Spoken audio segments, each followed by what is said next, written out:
বিশ্বকাপের আগে প্রস্তুতি ম্যাচে জয় পেল ব্রাজিল এবং পর্তুগাল ও চিলির ম্যাচ ছিল নাটকীয়তায় ভরপুর।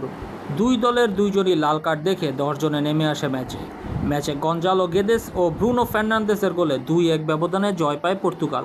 তবে মাঠের উত্তপ্ত সংঘর্ষই ম্যাচের সবচাইতে বড় আলোচনার বিষয় হয়ে দাঁড়ায়। দুই দলের খেলোয়াড়দের মধ্যে সংঘর্ষ এবং আক্রমণাত্মক মনোভাব বিস্মিত করেছে সম্পূর্ণ ফুটবল বিশ্ব। অন্যদিকে অনেক দর্শকই মতবাদ দিয়েছেন বিশ্বকাপের সময় একটু গরম হতেই পারে।